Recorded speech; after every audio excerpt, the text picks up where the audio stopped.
Can you not pack that, please?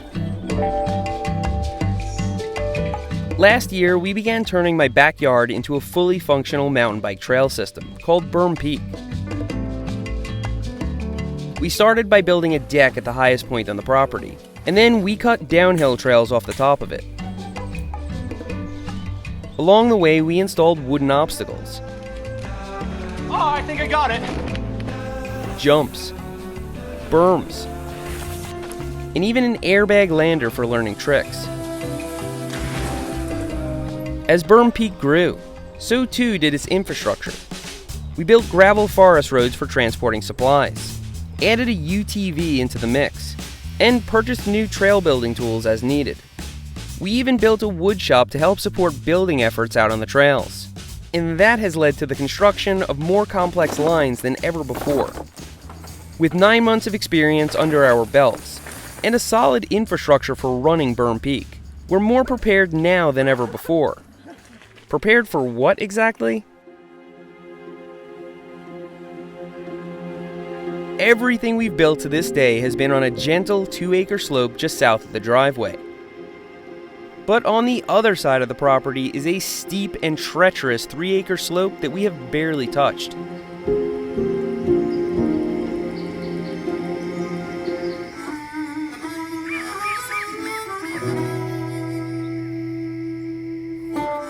Today, we'll dip our toes into moonshangle thickets and start cutting some functional trail for getting in and out. But before we dive headfirst into a completely new zone, we have a few loose ends to tie up in the existing trails.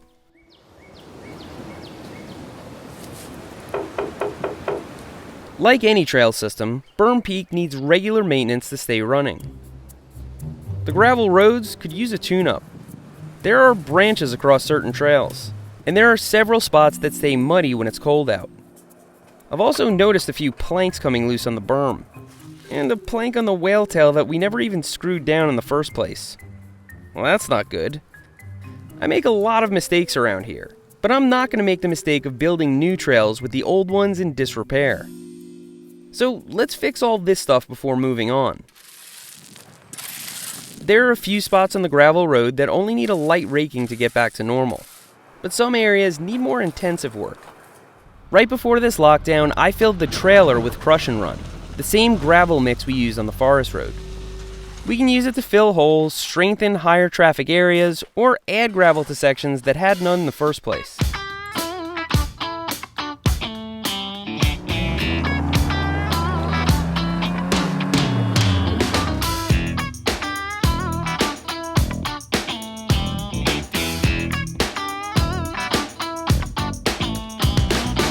To use the tamp, I'm wetting the gravel so it packs down better. Water also helps keep the dust down. This tamp does have a built-in water tank, but my hose reaches here just fine.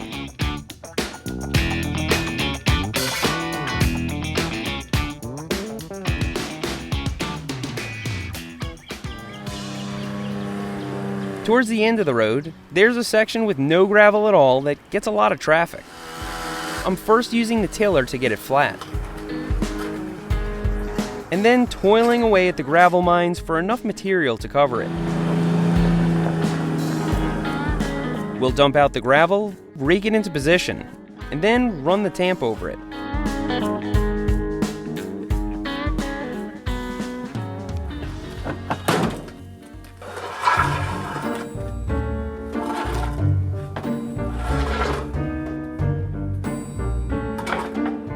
I rented this plate compactor, again, from the rental place down the street. But by now you're probably thinking I should just buy one of these. That may be true, but it's also true for many other things. Right now we're using the tamp a lot, but next month we may need a tractor, an excavator, or a wood chipper, and I can't buy them all. So for now, we can rent stuff when needed. With the gravel roads finished, I can work on the actual trail.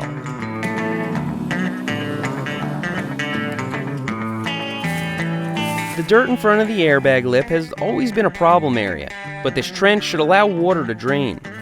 And we can use that dirt to tune up the landing of the setup jump.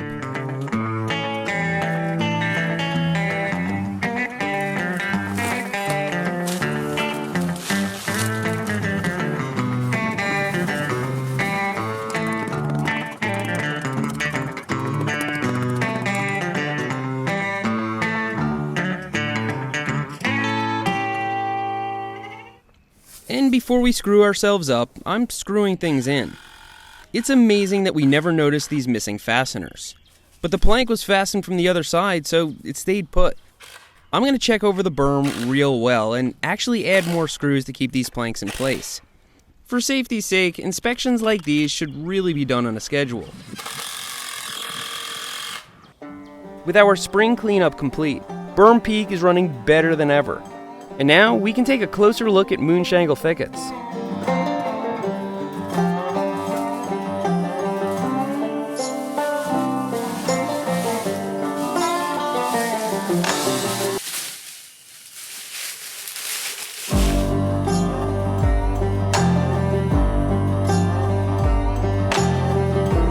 All of moonshangle is downhill from what we've already built.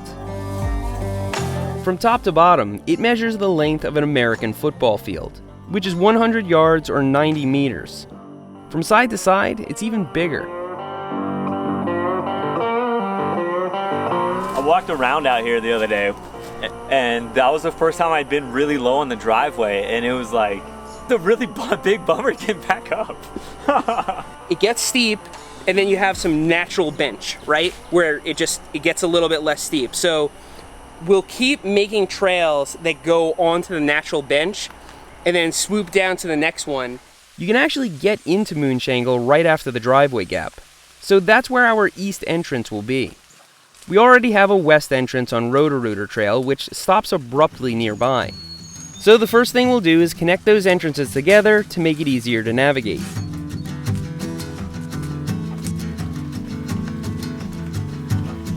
Despite the barely navigable tangle of thickets, cutting trail out here goes surprisingly quickly. A lot of this stuff is dead, so you can just smash it to pieces and drag it out. When we move on to our first downhill trail next week, I shouldn't need but a few basic tools to get the job done.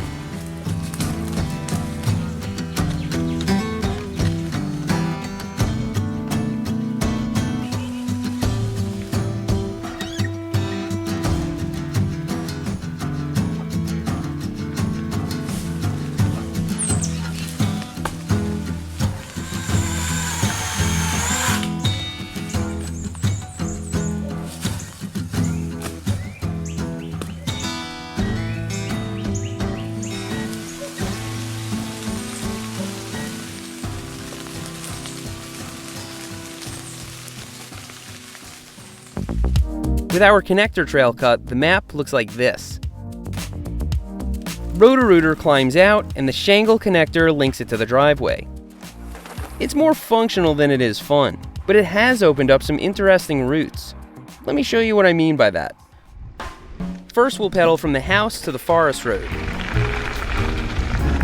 Make a right on Berm Peak Express. And then make a left on Shuttlecock. That brings us to the summit. From there, we can drop in off the flight deck.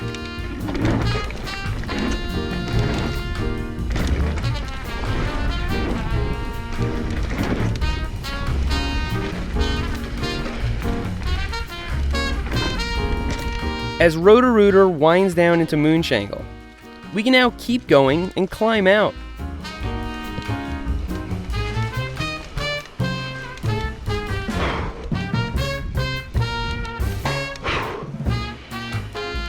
Eventually, you get right back to where you started. Let's climb back up.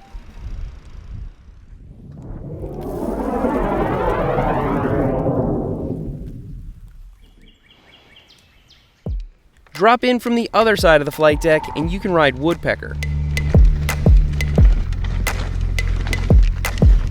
Over the mainframe, and then on to Snake Pit. Then Grandpa Strength, and finally right into the shangle connector. So the work we did today connects the trails we have with the trails we're about to build. I know the last 2 weeks have been slow. We did modifications to the flight deck, built a forest road, and fixed a bunch of things that already existed on Berm Peak. But I hope it's obvious now why we needed to take a break from building features and work on all this stuff. Things are about to get fast and steep. Thanks for riding with me today, and I'll see you next time.